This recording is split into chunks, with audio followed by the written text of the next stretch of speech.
Hello friends, कैसे आप सब लोग। तो फ्रेंड्स, आज की वीडियो के अंदर बात करेंगे कैसे ओएमआर शीट को भरा जाए carefully, how to fill OMR sheet.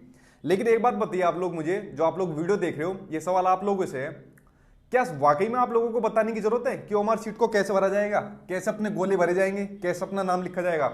आप लोग अब खुद एक टीचर बनने वाले हो, आप लोग मैच्योर हो चुके हो, तो कोई आपको कैसे बता सकता है अपना नाम ऐसे लिखे, अपने गोले ऐसे भरिए। बेसिकली जो आज वीडियो बनाई है, वीडियो बनाने का मकसद ये है आपको चार चीजें बता सकूं, वो मेजर गलतियां बता सकूं और कुछ अपनी तरफ से रिकमेंडेशन दे सकूं जिनसे आप बच जाओगे गलतियां करने से। वरना ये गलतियां ऐसी है, पूरी मेहनत जो आपने अभी तक की है सीटेट की, उन सभी के ऊपर पानी फिर जाएगा, एग्जाम में आप लोग पास नहीं हो पाओगे। ठीक है, चलिए बात करते हैं इन गलतियों की। और जो बच्चे एग्जाम देते हैं सीटेट का, वो बहुत करते हैं वाली गलतियां, बाद में पेपर के बाद बोलते हैं सर सारी मेहनत बेकार होगी, चीजें आती थी लेकिन पेपर पास ही नहीं हो पाए। देखिए बात करते हैं एक चीज की, पहले बात कर लूं, ये आपका सेल्फ डिक्लेरेशन का फॉर्म इस बार दिया हुआ है, ये फर्स्ट टाइम ऐड किया हुआ है। क्यों? क्योंकि कोविड की वजह से, आप लोगों को पता होगा। तो इसके ऊपर इसको फिल कर लेना, जो भी है, मान लीजिए आपको जो भी सिम्टम्स हो ना हो वो इसके अंदर ऐड कर देना। इसके अंदर और कुछ नहीं है बताने के लिए, ये अपना सेल्फ डिक्लेरेशन आप लोग भर देना। दूसरी चीज होता है आपका एडमिट कार्ड। एडमिट कार्ड के ऊपर भाई आपका सेंटर नंबर है, रोल नंबर है, जो भी आपने लैंग्वेज ली होगी, जो भी आपका सब्जेक्ट होगा, अपना एड्रेस वगैरह और अपना नाम वगैरह, ये सब चीजें आपको अपने एडमिट कार्ड पर होगी, इसको ले लेना। ठीक है, साथ में एक आईडी ले लेना। अब बात करते हैं गलतियों की और कुछ सुधार की, जो आपको बतानी जरूरी है। चार चीजें एक एक करके देखना, वरना आप लोग भी बाद में पछताओगे इनको अगर नहीं किया है आपने इंप्लीमेंट। पहली चीज आपको क्या काम करना है, अपने घर से ही एक मोटी निब वाला पेन लेकर जाना। मान लो आप यहां पर गोले भरते हो, तो गोले अगर आपने पतली निब वाले से भरा तो पतली निब वाले से ज्यादा टाइम लगेगा, मोटी निब वाला जल्दी फिल कर देगा। तो पेन मोटी निब वाला आपको लेके जाना है अपने एग्जामिनेशन सेंटर पर। सबसे पहली चीज, एक गोले में मान लीजिए 2 से 3 सेकंड का भी अंतर आता है ना मोटी निब वाले की वजह से, तो 150 क्वेश्चन में कितना अंतर आएगा आपको लोग खुद देख लीजिए। बेसिकली एक एक मिनट बहुत कीमती होती है एग्जाम के अंदर, तो जो भी यूज करना, मोटी निब वाला पेन यूज करना अपने एग्जाम के अंदर। ये तो बात हुई आपके पेन की। अब बात करते हैं दूसरी चीज की, जो सबसे बड़ी चीज है। आप एक बार बताओ, क्लासरूम में बैठे हो, सामने आपको अपनी ओएमआर शीट है, भाई आप लोगों ने अपना नाम भर दिया, गोला भर दिया, उसके अंदर अपना रोल नंबर भर दिया, गोला भर दिया, उसके अंदर कोई चीज आपको समझ में नहीं आई, तो आप लोग क्या काम कर जाते हैं, जो बहुत से बच्चे करते हैं, वो शर्म करते हैं कि जो आपकी क्लास के अंदर इन्विजिलेटर होता है, चाहे मैडम हो चाहे कोई भी मेल हो, तो शर्म करते हैं कि यार वो क्या सोचेंगे, इन्हें यही चीज नहीं आती। तो शर्म बिल्कुल नहीं करनी। चाहे अगर कोई ओएमआर शीट बनने में एक बार चीज समझ में आए, या चाहे एक बारी में ना आए, चाहे 10 बारी में ना आए, उससे पूछो बार बार कि मुझे ये भी नहीं आया, दोबारा नहीं हो तो मुझे भी नहीं आया।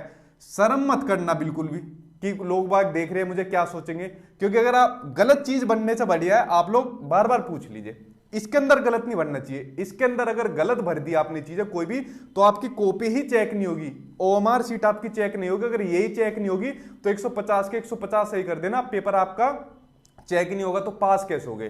तो शर्म बिल्कुल मत करना। ठीक है, यहां पर गलती करने की बजाय उसको बार बार पूछ लेना अपने इन्विजिलेटर से, पहली चीज। ठीक है, ये बहुत बच्चे गलतियां करते हैं। जब मैं भी एग्जाम देता था तो एक बोलता था कि यार बार बार पूछ रहा हूं, तो बराबर में वो बैठे 2-3, ठीक है, तो वो क्या सोचेंगे। तो मैंने कहा सोचने दे, अगर तुझे नहीं आ रहा तो पूछ ले। दूसरी चीज, 2 चीजें बता दी। तीसरी चीज क्या होता है, 150 नंबर के आपके क्वेश्चन पूछे जाते हैं। 150 नंबर के क्वेश्चन में अब बच्चा जो गलती करता है, मान लीजिए अपना पेपर खोल दिया, पेपर खोलने के बाद ये भी आ गया, ये भी आ गया, ये नहीं आया, गलत काट दिया, ये आ गया, ये आ गया, इस तरीके से करता जाता है और लास्ट में 150 क्वेश्चन के गोले भरता है। सबसे बड़ी गलती ये होती है, आपको लास्ट में बिल्कुल नहीं भरने। फॉर एग्जाम्पल, मान लीजिए आपने सीडीपी कर रहे हो और सीडीपी करने के 30 क्वेश्चन होते हैं हर सब्जेक्ट के अंदर आपके, और सीडीपी करने के दौरान आप लोगों ने मान लीजिए 30 क्वेश्चन है, 30 में से 20 बिल्कुल सही कर दिए, 5 पर आपको डाउट है कि यार ये मैं बाद में एक बार दोबारा पढ़ूंगा तो हो जाएगा, तो उनके ऊपर क्वेश्चन मार्क लगा देना। जो बिल्कुल समझ में ना आए उनके ऊपर क्रॉस लगा देना। अब जो आपने 20 कर लिए उनको साथ के साथ अपनी ओएमआर शीट के अंदर भरते चले जाना, क्योंकि लास्ट में आपको बिल्कुल टाइम नहीं मिलेगा। और जल्दबाजी में क्या काम करोगे, एक लाइन में 2-2 गोले भर दोगे, आंसर कुछ और है, इसके अंदर क्वेश्चन पेपर के अंदर कुछ और लगाया हुआ है, यहां पर आंसर कुछ और आपको मिलेगा। और लास्ट में इतना इन्विजिलेटर टाइम नहीं देता, फिर बाद में कहते रहते हैं मैडम 2 मिनट और 3 मिनट और, वो टाइम नहीं देने का, कॉपी छीन लेंगे, वरना कहेंगे जब तुम देता रहो। ठीक है, तो इसलिए जो भी सब्जेक्ट अपना कंप्लीट करो उसके गोले उस सब्जेक्ट के तभी भर दो, ना कि एक साथ भरो। उसके अलावा चौथी चीज जो सबसे बड़ी गलती करते हैं, चौथी चीज ये करते हैं, जो आपका एडमिट कार्ड है, एडमिट कार्ड पर आपकी लैंग्वेज आपको दी हुई है, जैसे इस बच्चे की है पहली हिंदी दूसरी इंग्लिश, इसने पहली लैंग्वेज हिंदी ली है दूसरी इंग्लिश ली है, आप लोगों ने कुछ भी ली होगी अपने एडमिट कार्ड पर देख लेना।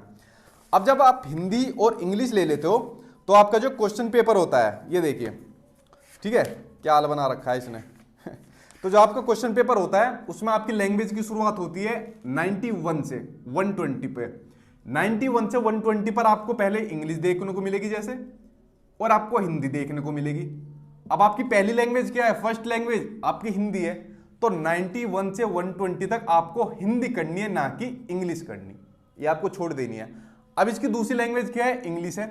अब दूसरी लैंग्वेज 121 से 150 के बीच में आपको सेम ऐसी देखने को मिलेगी, इंग्लिश भी मिलेगी हिंदी भी मिलेगी। तो यहां पर क्या करनी है, यहां पर इंग्लिश कर देना। तो पहली लैंग्वेज हिंदी कर दी, दूसरी लैंग्वेज इंग्लिश कर दी। यहां पर बच्चे इतनी गलतियां करते कि सर हमें आती थी चीजें, हमने सही भी कर दिया, लेकिन हमने यहां पर गलती कर दी और हमारा पेपर ही पास नहीं हुआ। और बेसिकली मैं अपने स्टूडेंट को क्या बोलता हूं जो तैयारी करता है यूट्यूब चैनल से, कि भाई जब आप 90 नंबर कर लो, गोले भर लो 90 नंबर के, तो उसके बाद 2 सेकंड के लिए मुझे याद कर लेना। मुझे याद करने का मकसद आपका टाइम वेस्ट करना नहीं है, ताकि आपको एक हिंट मिल जाए कि उन्होंने कहा था मुझे याद कर लेना, तो आप यहां पर एकदम गलती से बच जाओ। वरना बच्चा फ्लो में करता आता है, गोले भरते जाता है और इस चीज को करता चला जाता है, पहले इंग्लिश कर देगा फिर साथ में हिंदी कर देगा और अपनी सेकंड लैंग्वेज ऐसी रह जाएगी। ये आपकी फेल करवा देती है ये वाली गलती, इससे आप लोगों को बिल्कुल बचना है। बाकी जो चीजें मैंने बताई इनको इंप्लीमेंट कर लेना। एक अच्छा मोटी निब वाला पेन लेकर चले जाना, मोटी निब वाले पेन के साथ साथ शर्म बिल्कुल मत करना, जो चीज नहीं समझ में आती उसको बार बार पूछ लेना। और बाकी और कुछ इस वीडियो के अंदर खास नहीं था, तैयारी में आपको कराया रहा हूं। Thank you.